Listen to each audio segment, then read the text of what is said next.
बेटा बहू। बेटा बहू अपने बेडरूम में बातें कर रहे थे। द्वार खुला होने के कारण उनकी आवाज़ें बाहर कमरे में बैठी माँ को सुनाई दे रही थी। बेटा, अपनी जॉब के कारण हम माँ का ध्यान नहीं रख पाएंगे। उनकी देखभाल कौन करेगा? क्यों न उन्हें वृद्धाश्रम में दाखिल करा दे।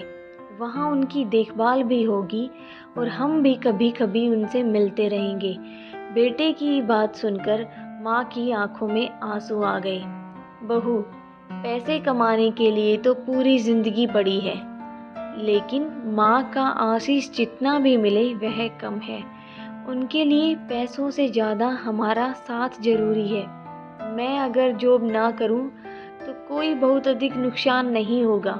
मैं माँ के साथ रहूँगी, घर पर ट्यूशन पढ़ाऊँगी, इससे माँ की देखभाल भी कर पाऊँगी। याद करो, तुम्हारे बचपन में ही तुम्हारे पिता नहीं रहे और घरेलू काम धाम करके तुम्हारी माँ ने तुम्हारा पालन पोषण किया, तुम्हें पढ़ाया लिखाया, तुम्हें काबिल बनाया। उन्होंने कभी भी तुम्हें पड़ोसन के पास नहीं छोड़ा, कारण तुम्हारी देखभाल कोई दूसरा अच्छी तरह से नहीं करेगा। और तुम आज ऐसा बोल रहे हो। कुछ भी करो, लेकिन माँ हमारे पास हमारे साथ रहेगी हमेशा अंत तक। बहू की यह सब बातें सुनकर माँ रोने लगी और रोती हुई पूजा घर में पहुँचती है। ईश्वर के सामने खड़े होकर माँ उनका आभार मानती है।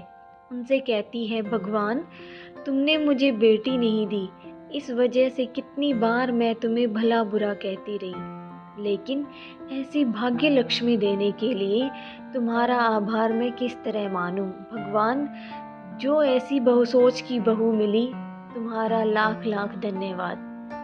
अगर आपको कहानी अच्छी लगी हो तो लाइक कीजिएगा, चैनल को सब्सक्राइब कीजिएगा। मिलते हैं अपनी एक अगली कहानी के साथ अगली वीडियो में।